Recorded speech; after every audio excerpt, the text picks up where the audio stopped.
What else have you got for Thomas McGuane? I reckon he's number one. You can clip that up. 2025. I reckon he's number one. Wow, number one in the national draft. More of a Tom Hawkins type. He's not quite as maybe strong in like the wrestle. But again, another one that was considered top 10. If you went back even 2 months ago, he was in that top 10 conversation. This is probably more of your Tim English comparison, I would say. Champs, here we are.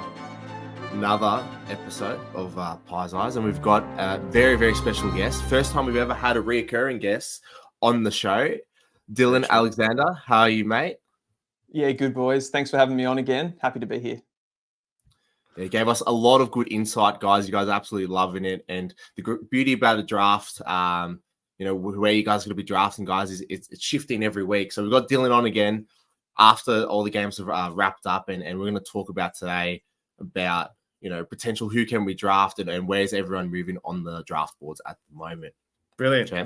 Sorry, there's a delay there. Brilliant. So, Dylan, now, like I said, the beauty and the irony in the whole draft year coming towards the back end of the season is we're licking our lips at some sort of bolters that are sort of sneaking their way into conversations, and we go, we've got this one all wrapped up at pick 26. He's going to fall. He's going to slide. And then the Victorian or the national championships happens. And then your Toby Chevaliers, as previously mentioned, they make the All-Australian team for the national championships and so on and so forth. So, Dylan, let's talk about those previously mentioned players. Let's nip them in the buds and then talk about maybe who else we could consider with our picks moving forward. Yeah, you couldn't actually write that any better than the other day. Like you and I we were texting the day before the game. I was telling you about all the players, mentioning Harry Armstrong and Toby Chevalier with that pick 26, and they both had just unreal games. Like Toby Chevalier just tearing off the half-back line. He'd have to be the perfect player for Collingwood right now, and we'll get into that with the stats and all that sort of stuff. But I think we've seen there's so many players in this draft pool over this national championships that have kind of just elevated their status. And that's another thing we'll get into about these key forwards. I think with that pick 26 now, as it stands, Collingwood are going to have to be going for a key forward just on the basis of how things have fallen. You've had what sort of tends to happen with the draft space is it tends to become a bit of a risk management kind of exercise for the recruiters. And that tends to make them fall back a little bit on those kind of inside midfield type players. The guys that get the numbers, that tends to be the picks. Those tends to be the picks that sort of work out the best. And then that brings the midfielders up, and those key forwards who probably are a little bit less trustworthy, just, they take a little longer to develop. And there's also another part of under 18s footy that's a bit of a quirk, not to go too off track here, but they have a lot of density rules with the defences and stuff like that. So you can't push numbers back, which means key forwards, when they're in their under 18 years, they don't actually play on flooded defences and defences with a lot of numbers back there. So that's another element that kind of leads recruiters to not trust key position players in general and particularly key forwards. So some of those key forwards who were pretty much all season, they've got great athletic profiles. They were kind of tipped to be in the top 10 or the top 15. They've sort of fallen back in the pool a little bit. So we'll get into those. I think Collingwood fans are pretty keen on a key forward. Am I right in saying that? Yeah, exactly right. We're looking for a key forward just because of all the aging stocks we have. McStay's getting older. Mychek's out for the season. Seems like he's getting injured a lot. So all our key forwards are getting a little bit older. So we need some youth in there just to come and provide us with some goal scoring. And we haven't had a real true forward really since Travis Cloke all those moons ago. So, we need someone in there to put Collingwood in good stead for the future. 100%. And I think it was one of the AFL journalists the other day talking about Collingwood's recent draft history, and they actually haven't been that successful in the draft recently outside of the NGA and father-son type picks. So they probably need to start hitting some of those, picks in the 20s, picks in the 30s like they have. I think that the picks that Collingwood do have with 26, 44 and 51 are actually, in this particular draft, they are pretty advantageous, I would say, just given the fact that it is a deeper draft. There's not as much congestion at the top end where you no team this year is going to be trying to get into that top 10 if they've got to pick in the top 20 or the top 30, I would say. So I'll give you some forwards though, just to get back onto that track. I think the number one guy that Collingwood should be going after, he fits into the classic bargain bin category. His name's Jonty Faull. When I was doing my research in the preseason, this guy was, top 10, top 15 conversation. He's got a great athletic profile, 195 centimetres. He's as good below his knees as he is in the air. And if there was one player comparison, I don't mind a player comparison. Some people don't like doing that. But I think he's got a bit of Scott Lucas. Okay. The Essendon, Lucas Lloyd sort of thing. So if you could get up one of those tandems going, he'd be the perfect player. But his injuries have really held him back this season. So plays with the GWV Rebels in the Coates League. He's only played about 3 games for them and played later in the national championships, but kicked, I think it was 3 goals in the second last game against WA. The first quarter against Vic Metro at the weekend, he was super, super dangerous. And then they changed his defender. They put Luke Trainer onto Faull because of how dangerous he was in the first quarter. Had a contested mark set shot goal in the first quarter. And then he had a pretty much straight after it, a ground level ball swung around, kind of a snap, crafty, almost small forward type goal. So that's the sort of player he is, that Scott Lucas, and he fits that bargain category because of the injuries that he's had. Interesting. What type of injury are we talking about? We're talking some knee issues or shoulder issues? It wasn't a long-term injury. I can't actually recall what the exact injury was. I think it might have been soft tissue. Yeah. Soft tissue stuff. So I guess there's potentially a little bit of a risk there. But without being completely on top of that, I don't want to sort of speculate too much. Cool. I think a little bit of risk to certain players like these probably helps the case for them to slide if that's the case. So we'll take them. We've had some luck in the past with players who have, I guess, suffered soft tissue injuries and have come back and done quite well for Collingwood. Obviously, there's some that have gone the other way. But yeah, so Jonty Faull, so played for Vic Metro, is that right? Vic Country? Vic Country, yep. Country. Yep. Greater Western Victorian Rebels. Okay. And Scott Lucas from Essendon Football Club. I remember he kicked, I think there's a video that tends to find its way back into vogue every now and then. I think it's the one where Scott Lucas kicks like 9 goals and a half or something. I can't quite remember what it was, but it was something ridiculous that tends to find its way into social media every now and then. He was a freak. Left-footed? Yeah. And Jonty Faull, left-footed, or has he got both sides? Jonty's a right. He's pretty good on both. He's one of those really sort of big, dexterous forwards. Like at his brilliant best, he'll be like punishing defenses, like ground level and in the air, jumps at stuff, super athletic. A little bit like there's a couple of other guys that we're going to reel off here. They're a little bit taller. So he's like 195 centimeters. So he's a little bit shorter, but then that helps him at the ground level stuff. And I think that's some of those guys that are around that mid 190s, they just are a little bit more dexterous. They've probably been a bit shorter when they're, coming through their teenage years. So they've done all the ground ball stuff and they're a bit better below their knees. Dylan, just quickly, speaking of dexterous, I was watching a certain game yesterday. It's Saturday morning right now. I watched Essendon Adelaide a little bit yesterday. And speaking of dexterous, sort of almost key size position player in Nate Caddy, have you got something in the stockpiles in what we're about to talk about? Is someone, I guess, akin to or similar to a Nate Caddy? Because I'm really I don't know what you think about Nate Caddy and what you thought about him coming up in the draft last year, but he's looking like a serious player. Nate Caddy's an absolute gun. I do have a guy from the Northern Knights, which was the same Coates Talent League club here, that has been compared to Nate Caddy, probably because of the Northern Knights thing, but also some of the physical attributes he's got. His name's Thomas Sims. He was unbelievable in the national championships. And this guy, so, I've got another few people that I work with in the draft space, and they were talking to Anthony Rocket, coach of the Northern Knights, in the preseason, and he talked about the lack of key forwards the Knights had. They were going to have to play a guy called Liam Farah up forward as their main key forward because they didn't have any key forwards.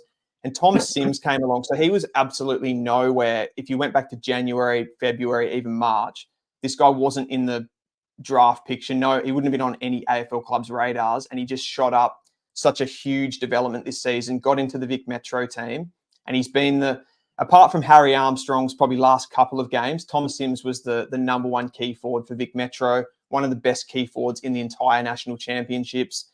He's kicked bags of goals in the Coates League. I saw him kick 7 goals against the Oakley Chargers, albeit against a bit of an undersized defence that day. He's 200 centimetres, so he's a big boy. He tested top 5 in the agility test at the pre-season draft combine. We've still got the main one to come, but yeah, top 5 in the agility, top 5 in the vertical leap. So he's got all the athletic traits there. Still a little bit of a raw talent, which kind of goes into that whole story that he's come late. His development's been really late. More of an athlete than a footballer, but some of the contested marking, and he's reckless with the way that he throws himself into packs and that sort of thing. And all those, he does a bit of rucking as well, gets around the ground. He's got a good endurance base. So he ticks all the athletic boxes, and it'll just be about sort of, I guess, getting that ability to come up to the next level to play AFL footy where there's, zone defenses, there's different things to deal with. He's going to have harder matchups, bigger bodies, but he's definitely got all the traits there.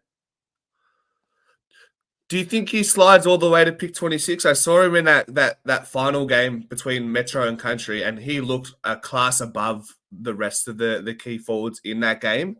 Really, really takes his mark at the highest point. Like I said, really good in the contested mark domain. Kind of gives me, it's weird, he gives me Tim English energy, but he's already more filled out than what Tim English was when he first came into the league. So where do we stand with all that? Yeah, so he's definitely more, I would say, I don't know, like meatier than Tim English. Yeah. A little bit less of a running player, but he does have that sort of endurance base to get up and down the ground. If you look at, Cal Toomey sort of seemed to be that, AFL draft guy. He's a little bit in the know with the clubs. On his recent Phantom draft, I think he had him at 23, 24. Really? Yep. And is that just, I guess, does that sort of further accentuate your point that it seems like clubs are really going to go all in on your halfback flankers and your midfielders in this particular draft? Yeah, the thing is, like, to go down on that a little bit more, a lot of the people in the recruiting space, they come from business backgrounds, and they're not necessarily, like, they've worked in football and that sort of thing, and they definitely understand football, but a lot of it is on a risk management side of things, like I said, and they go for those smaller type players. They just seem to be more trustworthy, and at the end of the day, I kind of see the recruiting space a little bit different. I would have thought clubs would want to take more risks on those kind of players that, what they could see in the future, projecting them more. But it tends to be a risk management exercise, like I said. So those guys like Thomas Sims, like Jack Whitlock, like Jonty Faull, if they've had injuries or they're seen as a little bit speculative, they still need to develop a little bit more. It's probably easier just to pass up on them. That's very interesting, champs, how they typically, I guess, try and acquire people with a business background. Obviously, yourself with a marketing background. Do you find any interest in that, champs? Yeah, like, look, I reckon it'll be a whole scenario where it could be like a formula, and it's essentially just a risk assessment. I do them all the time at work, and you got to think about it from these guys who are drafting them, your David Hines and whatnot. It's like if they pick a couple of stinkers, they're on the chopping block, right? So, and all your fans will be like, hey, why did we pick this person when we could have picked this person who's absolutely killing it at the moment? You know what I mean? So I definitely see why sometimes they probably go towards a safer option in a midfielder, especially when you're talking about those density zones as well.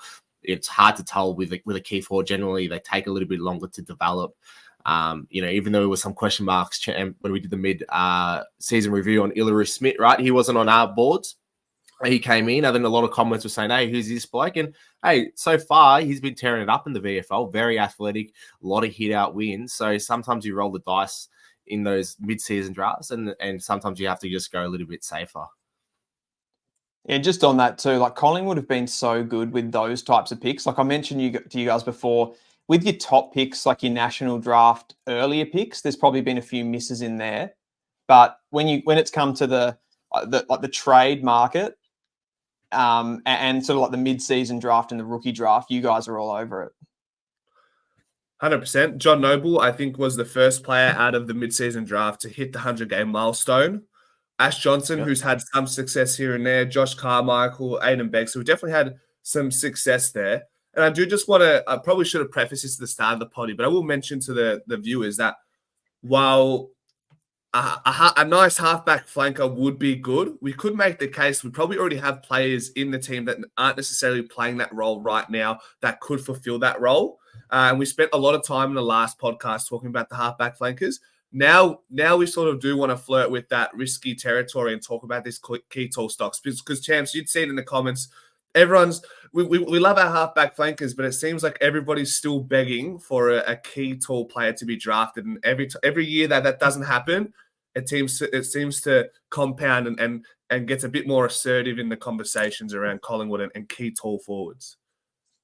Yeah, especially at the start, we still are all aboard the Krug train, but he did just come off the bat of those two really, really good games. And, this is what's going to happen with some inconsistencies. And you see now, he's been ticking the boxes, haven't been setting the world alight. So yeah, it's probably why the boys in the comments section probably wanted a key forward in there as well, just to help him out, because he's going to be essentially the future. He's okay, but he's not him. McStay, he's okay, but he's not him. Myercheck's okay, but he's not him. We need him. Who is him, Dylan? Who is him? Well, we've had Jonty Faull, we've had Thomas Sims, and there's another couple. Again, they fall into, if you look at some of the phantom drafts that have come out this week, like ESPN's dropped one as well, Kaltoomi's dropped one this well, the form guide. Another one in that 20 to 30 zone is Jobe Shanahan. Widely can see, most people have seen him as putting probably the best, most consistent season together as a full forward. He's had an injury-free run at the season. He's been able to kick the goals. Maybe people don't see the ceiling with Jobe Shanahan. He's sort of more of a Tom Hawkins type. He's not quite as maybe strong in the wrestle, but a really good contested marker. And he looks like that more old school full forward, 194 centimeters. Doesn't have the outstanding athletic traits, but seems to know the game really well. Seems to be always able to find the football, even if perhaps he's not kicking goals. I noticed in his first Allies game, stepping up to the national championships, he's always able to get himself into the game. So he's got those football smarts, the football IQ, but maybe not the athletic traits of a Sims or someone like that I talked about. But probably, again, if we talk about that risk management thing, Jobe Shanahan's seen to many as the least risky, just because of, I think, his footballing ability, if that makes sense. Yeah. And just on while we're on the conversations of, this is our pick 26 that we're looking at, right, Dill? This is so far, this is all pick 26. I can't see these guys getting to pick 44 where your second pick lies. Albeit, I do want to talk about that pick because there is some players that fall into that zone, and that may be where you could take a halfback flanker, but we can get into that. Okay. Well, just quickly then, pick 26, let's look at the history of what pick 26 gets you in, say, the last 10 years. Yep. Gold Coast took Will Graham last year, who's still sort of finding his feet, so we'll leave that for now. North Melbourne took someone called Braden George. Dylan, you're a North Melbourne supporter. Do you know much about Mr. Braden George? A little bit. Hasn't cracked into the senior team much as yet, but he has been given a new contract recently, so I haven't seen a lot of him, to be fair, because of his mainly playing in the VFL, but he's definitely rated enough to be given another contract anyway. Okay. And then Hawthorn have taken Connor McDonald, he's played 36 games. Give me 1 second, guys. He's played 52 games, and he sort of plays anywhere around a gun at this point. And then a couple of busts, not a bust, but Matt Allison for St Kilda, Will Gould, who was highly touted when he was coming in as a big-bodied defender, Riley West as a father-son for the Bulldogs, and then probably the most successful of recent times, Liam Ryan, then Parfitt, Toby McLean, Zach Merritt, Jack Viney, and then probably the last... Zach Merritt. Yep. And then probably the last key tall forward to be taken that's done really well as a pick 26 in the AFL is Jack Darling for the West Coast Eagles, which was a priority pick as well. So just a bit of history there. That's really interesting. The one thing I'll say about this draft and trying to compare it to other drafts, And you never know how tangible these things are with the talk that gets thrown around with drafts, but it does. There's certainly at least a feeling that this draft has more depth in it. It doesn't perhaps have that high end talent of some of the previous years. Like I think Harley Reid, Colby McKercher, Riley Sanders that were in a top 10 of last year. We maybe don't have that pedigree in the top 10, but there's probably 20 players or 30 players at the top end of the draft that feel pretty even. And there's a lot of recruiters seem to be liking the idea of taking picks later in the draft this year and more confident that they're going to be able to get some quality players with those picks deeper into the 30s, maybe even the 40s. Interesting. Anything to add there, Chad? For us, since we traded away our pick for Lockie Schultz, so that always helps kind of maybe validates why we could have made that trade with such a good deep drafts prospects this year as well. I know we talked about last time with the key forwards, and we just talked about the pick 26 key forwards. What about Josh Barrett as well? Obviously, last time we talked to you, he had the most shots on goal, out of anyone in the draft. What's it called? Draft combo. Oh, not draft combo. What am I saying here? Draft Coach League. Draft pool. Yeah, sorry, it was. Yeah. The most out of the draft pool. How has he been so far? Has he found any form in the last 2 weeks? So he was one that I floated with the later picks, like one of the 40 picks. I think he falls a bit later. He's not the same quality as these guys that we've been talking about, like your Sims, like your Faull, like your Shanahans. Certainly one that will be more of a speculative pick. But what he's actually done during this championships, he's played a little bit of forward time, but he's actually been swung back as well to play a bit of key defence. And I think the widely accepted view now is that if he's to be drafted, it will be as a key defender. So whether that's something Collingwood want to look at all with one of the later picks, it'll be interesting. And maybe they will, maybe a team will see him as a bit of a swingman and someone that they can play as a key forward, play as a key defender, that sort of utility as well. Play on one of the Whitlocks as a defender in that final. Was that who he had assigned to him? The Vic Metro, Vic Country. Yeah. Barrett played as a key defender, so he was playing on. He might have been playing on Sims actually in that game. Right. Okay. Yeah. Well, it's nice to see that he does have the ability to go on both sides of the ground. I feel like that's, I guess, a huge trick to have up your sleeve as a defender. Champs, we talk about Darcy Moore and the ability to swing forward and back. We haven't quite seen it this year. I don't know if we're going to see it at this point, but we'd love to have those players that can swing down both sides as a key position player. One of the things I just wanted to mention on what you were saying before with Collingwood's kind of draft strategy, I think with you talk about the Lockie Schultz pick, it probably is something that Collingwood have foreseen happening with the fact that they've got Thomas McGuane coming in next season as well. If Collingwood had a pick, what would it be now? 7? Yeah. Yeah. So if they had a pick inside the top 10, you're pretty much having to take a midfielder there, given this draft class is so midfield heavy. So you'd be taking an inside mid, mid 180s sort of guy, like quality player with talent. The fact that you're going to have your midfield for the next 10 to 15 years, you're thinking now is going to be Nick Dacos, Thomas McGuane. So did you really need another midfielder in this draft? I mean, yeah, okay, it would have been great, but you probably actually, forecast that a little bit. And then you're able to take someone like a back flanker or a key forward with this pick 26. It probably makes some sense. And it'd be difficult to trade away if we had that pick right in the top 10. Say we didn't trade for Lockie Schultz and we wanted to find a way to stockpile for Thomas McGuane. And now that word is quite frowned upon at the moment because of what's sort of developing behind the scenes regarding teams stockpiling with lesser picks to get a father-son prospect. So there's not this. If we had that pick, there's not necessarily a way to stockpile. Like you wouldn't trade your top 10 pick for a future first rounder because that might bite you in the back of the ass. And because the rule or the ability to trade in the future, so say trade for your 2025 future first and 2026 future first. You can't do that quite just yet. You can only do 2024 to 2025.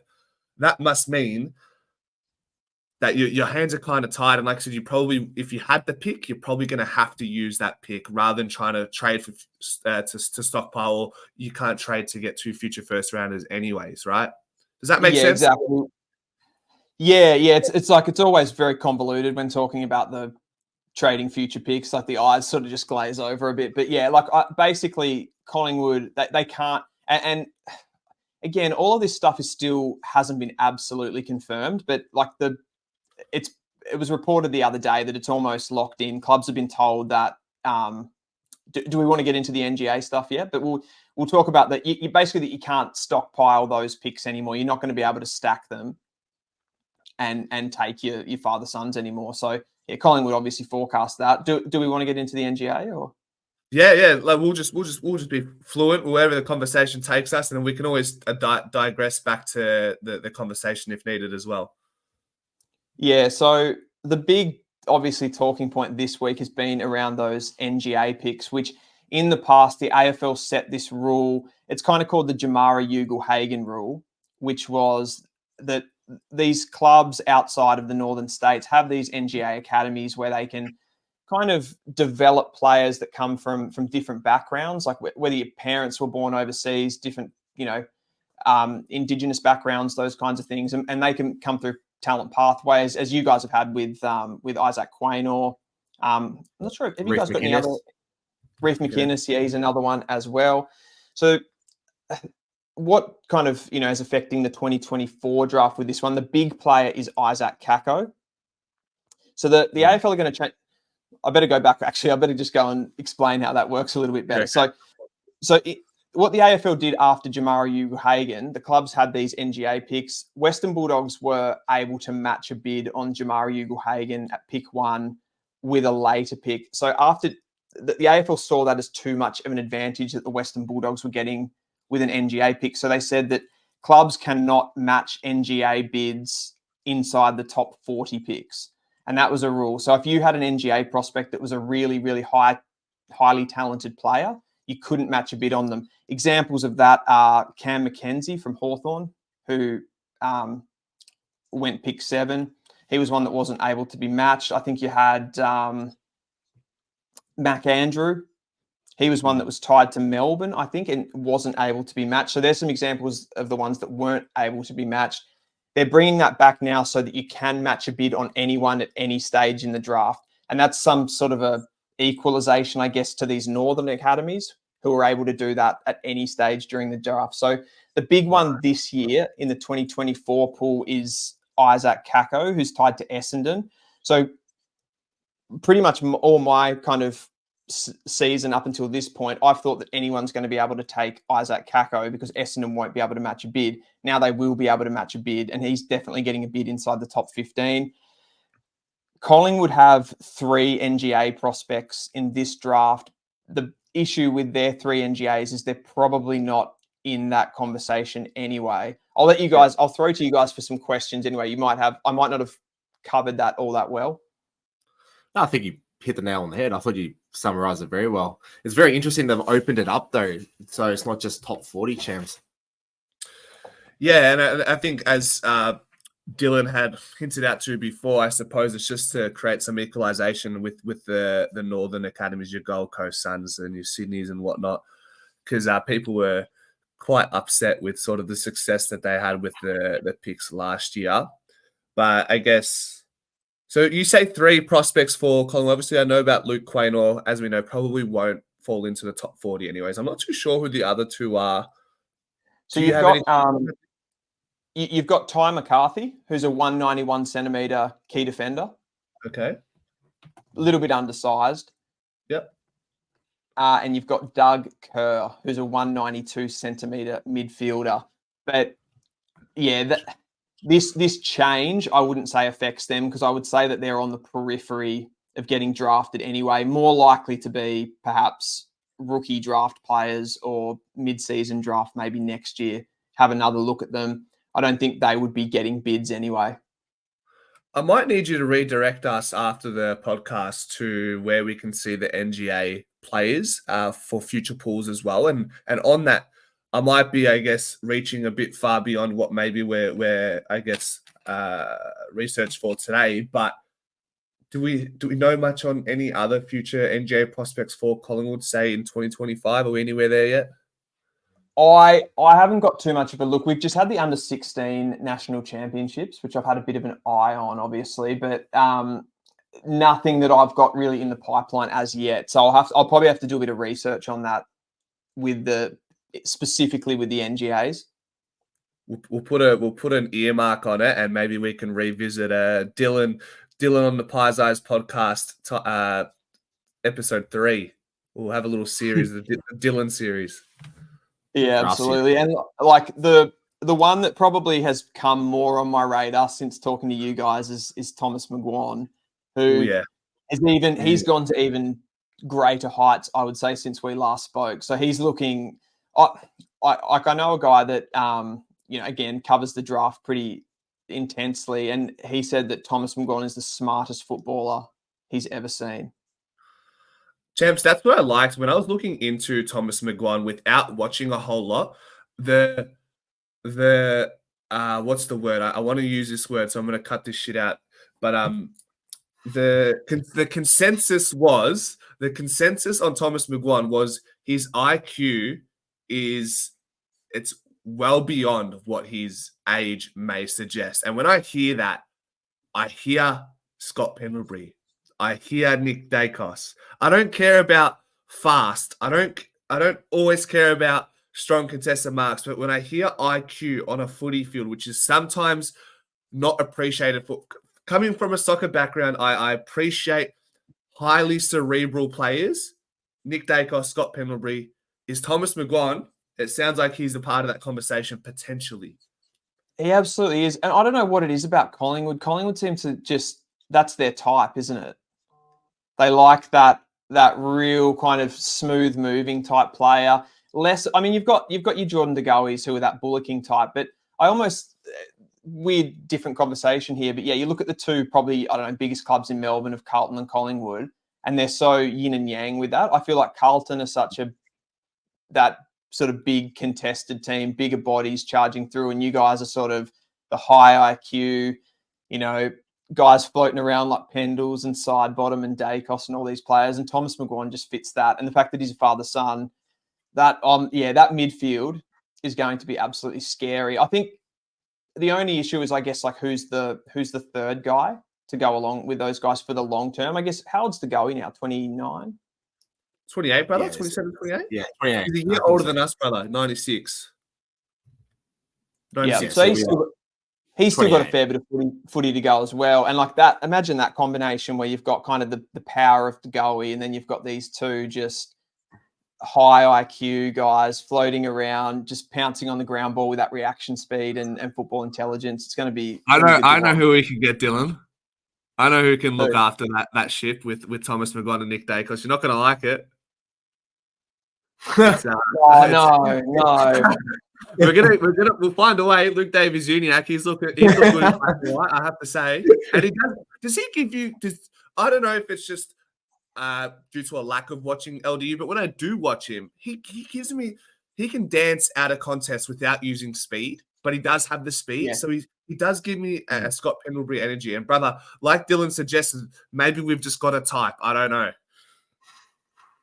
Yeah, there's definitely a type there. The Scott Pendlebury, I'd say LDU's more his ability to dance out of congestion's a little bit more on power.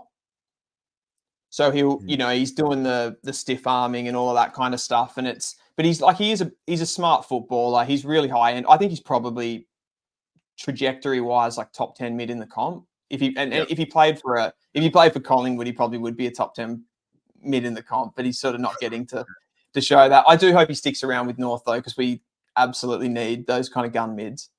So get your hands off him. What else have you got for Thomas McGuane? Because I feel like we just quickly skimmed over. We sort of lost that, or I lost my mind a little bit getting infatuated with the Pendleburys of the world. What else have we heard about McGuane since our last conversation? Well, he's sort of just, he's just kept doing what he's been doing in the Coates League. He's definitely getting some more midfield time now. So we've been able to see a bit more of that centre bounce kind of work. And he's just able to find the football so easily. He's playing senior football for Keilor as well, where his dad, obviously Mick McGuane, is coaching. So he just looks so comfortable at any level, and he doesn't need, like, he's really skinny, this guy. Like, he looks out of place on a football field, but then he doesn't when you actually watch the game, just because of how he moves around the contest. Like, he's got good athleticism as far as like his running ability, and he can still jump at the football. I don't know. He's just got, I reckon he's number one for the, you can clip that up, 2025. I reckon he's number one. Wow, number one in the national draft.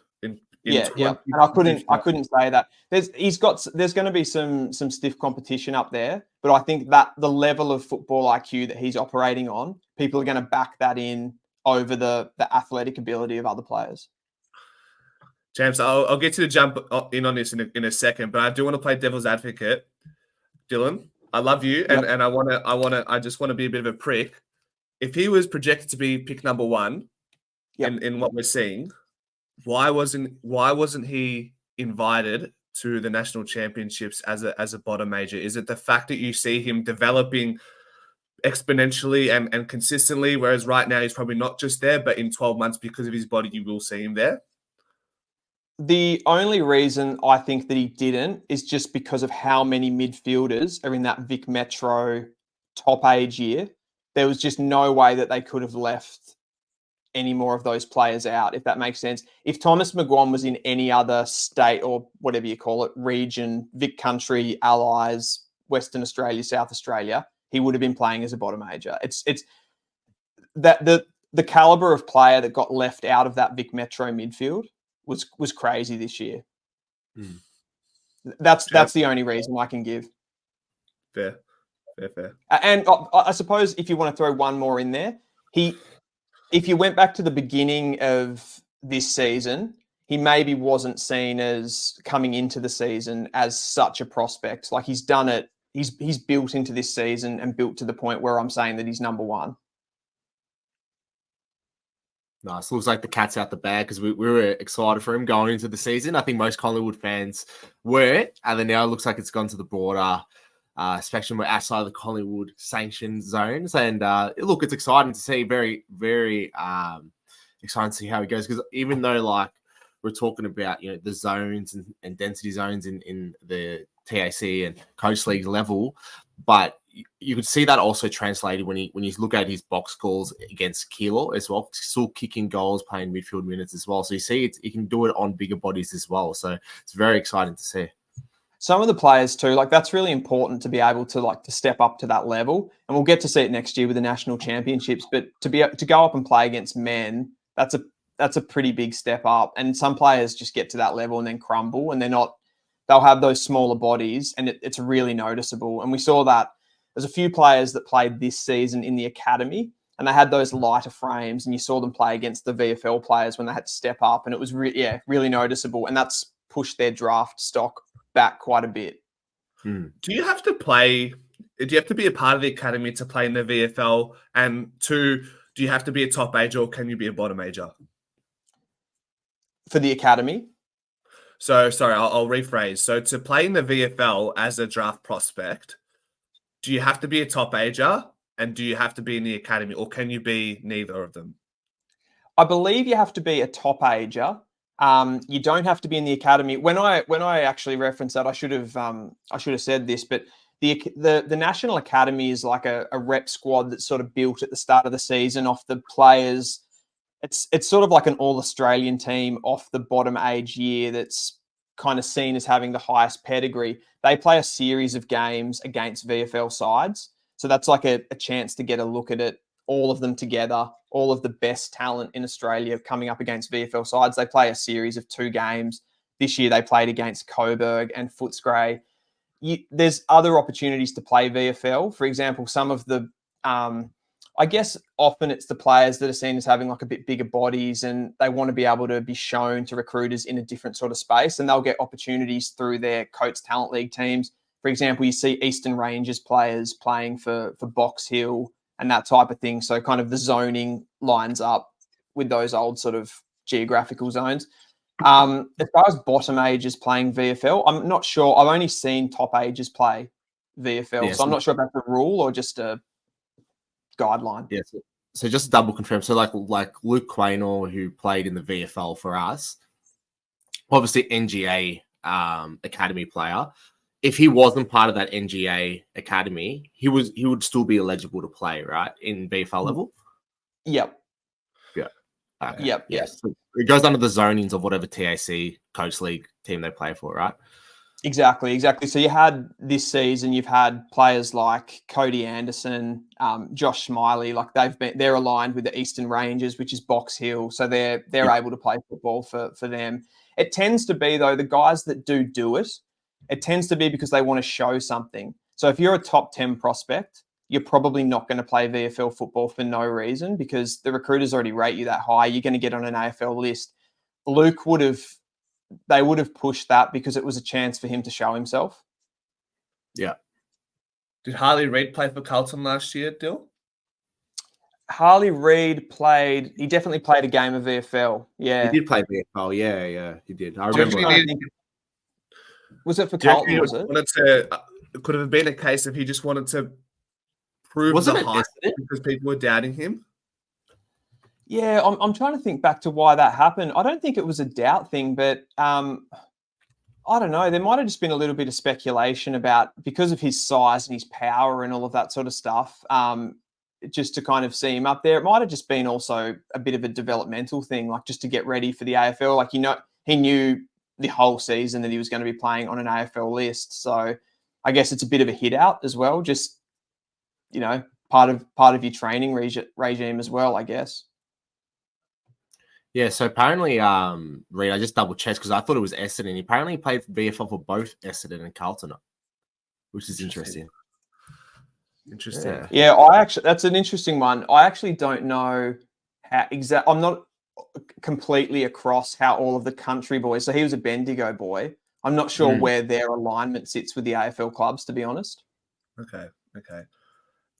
And Dill, have we gone through all the pick 26 prospects, or have you got a few more for us? Where are we at? I got a couple more for you. Sorry, I've kind of drawn this out a lot. No, this is the nature of the conversation, mate. It's all good. Did you guys catch Jack Whitlock in the Vic Metro Vic Country game? I saw. We watched, but enlighten us. Jack Whitlock, again, another one that was considered top 10. If you went back even 2 months ago, he was in that top 10 conversation. This is probably more of your Tim English comparison, I would say. 200 centimetres, has a twin. So they always get compared to the King brothers, Matt and Jack Whitlock. Matt's a key defender. Jack is a key forward, but they kind of can both play anywhere. They can play a little bit in the ruck.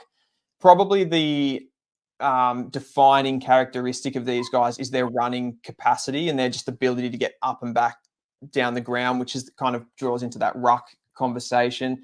But probably the most athletic of all of these key forwards, like brilliant ability to be able to jump at the football. And Jack, for the first time in that Vic Country, Vic Metro game, he really stood up in the big moments in that last quarter. Like he took a number of big contested marks for Vic Country. He did miss his set shot on goal that could have won them the game, so he wasn't able to kind of grasp that moment. But I think the way that he was like throwing himself into contests is a bit of a look into the future for how he could potentially go at AFL level. High pedigree. He was part of the AFL Academy side, which is that rep team that played against VFL sides. He played pretty well in that game as well. He's been massive for the Murray Bushrangers, kicking bags of 4 and 5 at that level. So it's really just how he goes at the next level at this point. And he's going to be in that conversation. He was another one that Cal Toomey had 25-ish. Interesting. So he reckons after that final, he's a bit of a slider now as well, based on some down performances. Yeah, I think more he's probably played some inconsistent football at Coates Talent League level. Like he's shown that he's able to kick bags of 4 and 5 at that level as well. His beginning of the national championships was a little bit slow. I'd say the Vic Metro game was actually the game where he really grasped it and you could see what it was going to be like at the top level. Again, though, you throw all those things into the pool, like the risk management thing with the key forwards being a bit of a speculation, the deep midfield pool. So I think clubs are going to favour midfielders in that top half of the draft. But I mean, ultimately, it's going to come down to each club what they're going to need. You could see a club like Freo, who have 3 picks inside the top 15. You could see them just take a key forward and just park him there with a top 15 pick. So it's hard to marry up the draft power rankings with the draft predictor, if that makes sense. Like, where are they at talent-wise versus where are they at with what the clubs who have picks need? Yeah, good point. Well, hopefully Fremantle can steer the fuck clear of any key tall forwards, because they've already got Josh Tracy and Jai Miss bloody taking the world by storm. So please, Freo, your top 4, you've got 3 picks in the draft. Just take it easy on the rest of the league, all right? Fire out. 100%. So that's pretty much all of your key forwards with your pick 26. I've got a couple of the halfbacks. One of them we mentioned last time, and there's one that's a bit of a slider that sort of works in this position. So we'll talk about him. First is Harrison Oliver. I don't know if you remembered me talking about Oliver. He was the one that the Vic Metro coach called the metronome, sets everything up off halfback. I think he's the player that, if you're talking about Collingwood's kind of game style issues this season, he's probably the one that ticks that box. I guess he could kind of come into the Collingwood side. I think he could play pretty good footy straight away, like akin to like a Nick Dacos off halfback, just kind of setting things up, develop into that role. He's 180 centimetres, good endurance, good physicality, that competitiveness that you need from a halfback, as well as having the sort of silky, smooth skills. Great at hitting the corridor with those kicks. So suits Collingwood's game plan down to a kin, I'd say. Okay, love that. The other one, and this is a slider, previously was in top 10 phantom drafts, but probably didn't have... It all started probably badly for this guy when he didn't get into the midfield rotations for Vic Metro. I mentioned how difficult that's been for players, like really high-end players. At Coates Talent League level for Eastern Rangers, he's averaging 25-plus disposals. He kicks multiple goals every week. So he's one of the only players that's in that top bracket of goal kicking and ball winning. So he's a really sort of high-end damaging player at that level.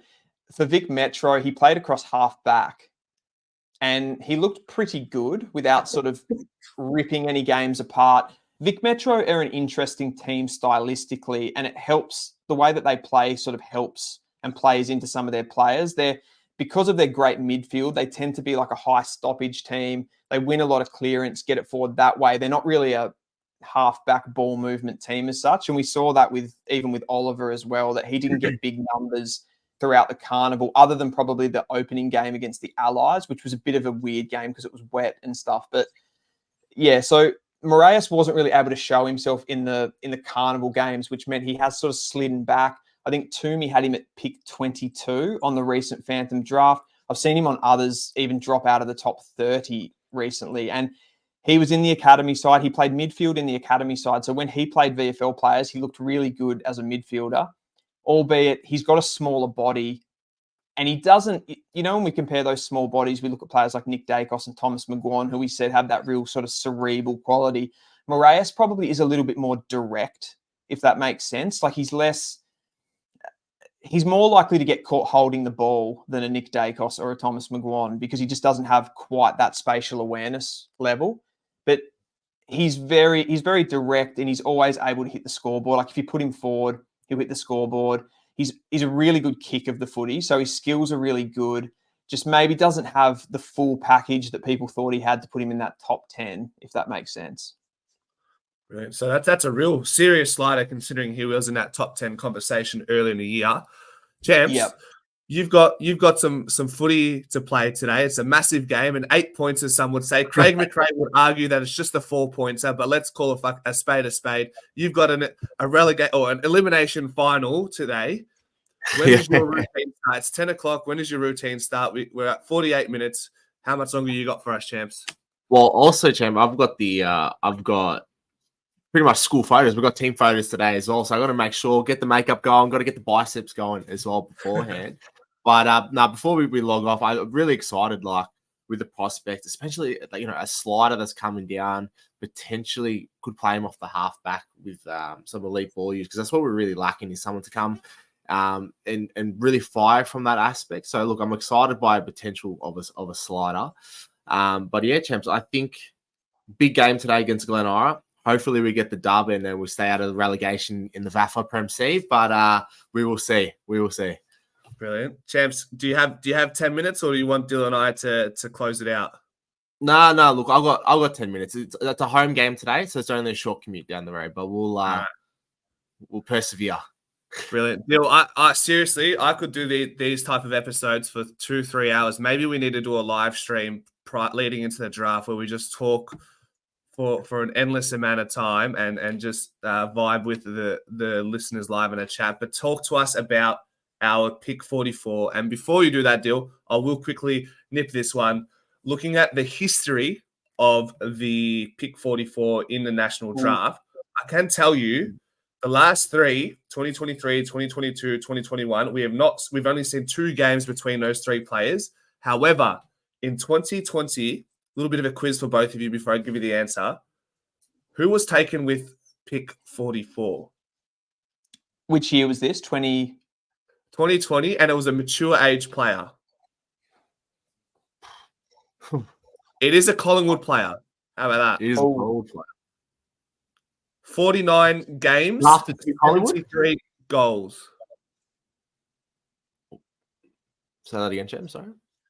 This player has played 49 games, 73 games and 49 goals. 73 games in 2. Since 2020. Since 2020, okay. Bo McCreary. Oh, no shit. Nice. Yeah. So that's been the last successful pick as a pick 44 in the national draft, and it just so happens to be a mature age player. The last key size player that's done really well in the AFL was in 2013, and that was Aaliyah, and is still, I guess, stands a test of time and is doing quite well in AFL still. Yeah, and there's been, I mean, we're talking that specific pick. Like, there has been some decent key forwards go later in the draft. Like, you look at someone like a Nick Larkey, I think he was picked 77. Unbelievable. Pretty handy key forward. So that pick 44, I reckon there's 2 guys.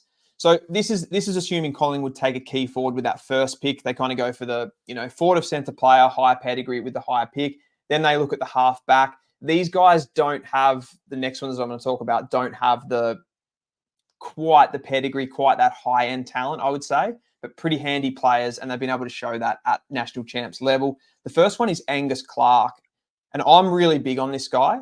There's a lot of people that aren't as big on him, but I get massive Will Day vibes. And Will Day started his career as a halfback flanker, sort of an oversized, bit of a medium intercepting defender, that like high 180s, low 190 centimetre player. Angus Clark is 188 centimetres, played as a sort of leading halfback player for South Australia in the national championships this year. Everything that he does is really high impact at the moment. He's able to get involved in the score involvements. He takes big meters with his disposals. The only issue with him at the moment is that he doesn't get a lot of the football. Like, he can't seem to crack the 25 disposal mark, if you get me. So he's not getting the productivity that's really putting him on the top end. But all of the attributes that he shows when he gets the football is amazing. Like, he kicks it beautifully. He's got run and dare off halfback. Super competitive with his intercept work. And he's covering those different parts of the game. Like, he gives you the attacking outlet. He gives you the intercepting, and he gives you the rebounding as well. So he's sort of that, to me, he's that sort of triple threat, closest player to someone like a Luke Traynor has talked about in the top 5 this season. He sort of does all of that defending, like the lockdown part, the offensive part, and the, diffusing as well. Brilliant. Angus Clark, right? Angus Clark, yeah. And just think about a young Will Day, who's then eventually gone on and become this, like, bigger bodied, tall midfielder. Yep. I don't mind that. I'm not sure how much we can recall from last year's draft, but like looking at your TJs and your Harry Demartiers, are these guys sort of all within the same sort of conversation, or like the Angus Clarks? Even if you want to throw Toby Trevalier in there just for reference, obviously we know he's going to go a lot higher than what we have first initially hoped for. But where do these players of the draft last year stand in comparison to your Clarks and your Trevaliers and so on and so forth? Yeah, Clark, like the ones I'm talking about now, they're probably the ones that are a little bit behind that mark. When you talk about the Trevaliers and the players that we're talking with pick 26, where did Di Mattia go in the end last year? Oh, bear with me. I can pop that up very quickly. Give me one moment. Go back here. Let's talk 2023 draft. Pick 25. Let's go, champ. Let's go, champ. Yeah, pick 25. 25, yeah.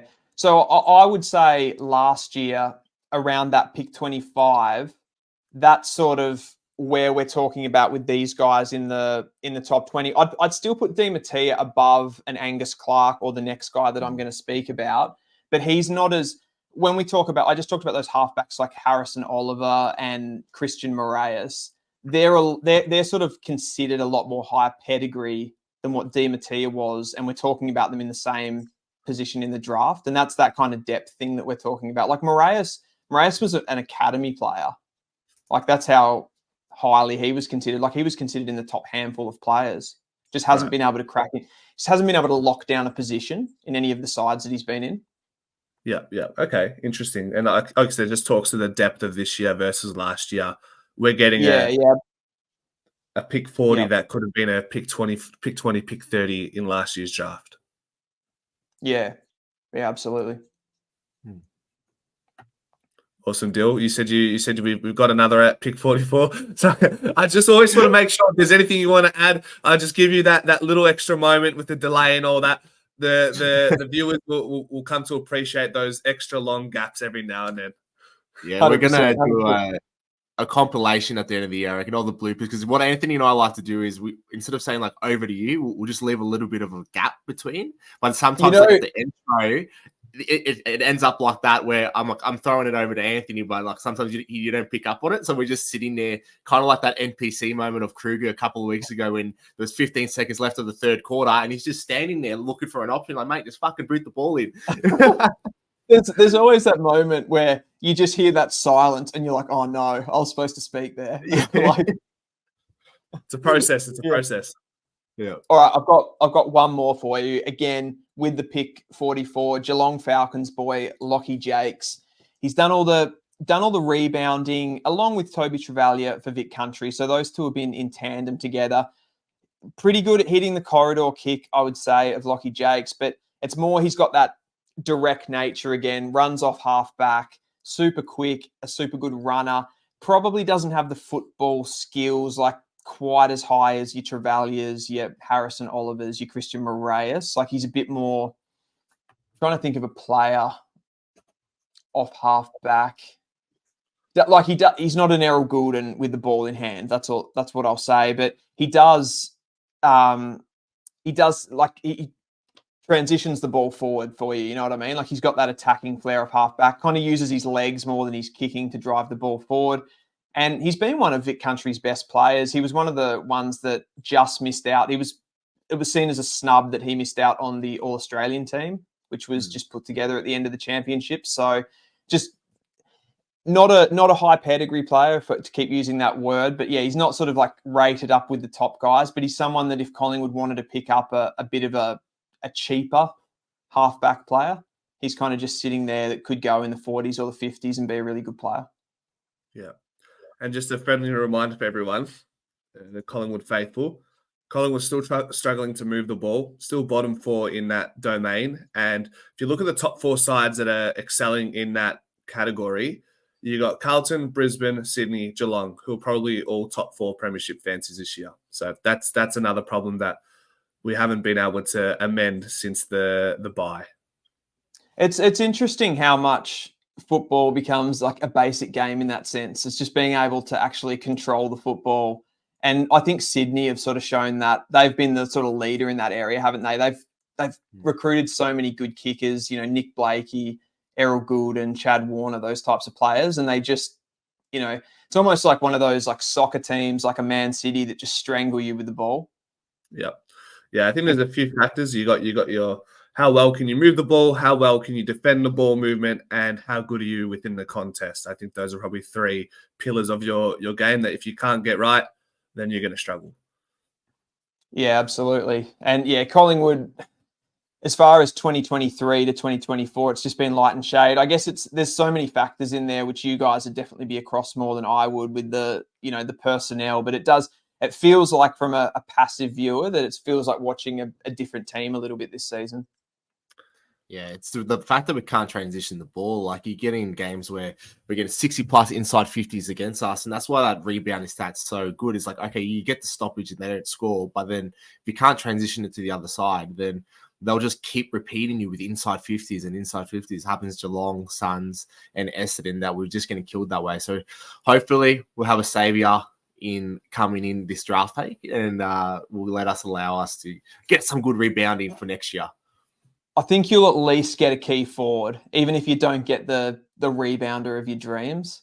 You'll get the key forward, and then you'll get Thomas McGuane, who can strike up this partnership with Dacos. I guess we're very excited. I'm going to have some nice, sweet dreams in the next coming 12 months, thinking about some prospects that could be in the Collingwood side. And I probably won't elaborate any further on that because then it might get a bit sus. So, Dylan, it's been a pleasure, mate. And we love having you on, and you're absolutely killing it on your own YouTube channel. Where can we find you if our viewers haven't found you already? Yeah, main content is on YouTube. Dylan Alexander Follows Draft. You'll find me there. And Instagram, the same handle there. No, I'm not posting as often on Instagram, but just some shorts from the YouTubes and stuff like that. But yeah, got plenty planned coming up. Just did a big collab with Craft of the Draft. So shout out to those boys who are doing great things on Instagram as well. And yeah, loving my time doing it. And just, it's kind of the best thing with the draft is it's every year is like a different crop of players. So you kind of get to refresh and go again. So yeah, loving it. Yeah, it's been a pleasure, Dylan. And I'm sure we'll have you on right before or right after the draft combine as well. And we'll talk there even further. Yeah, love it, boys. Thanks again.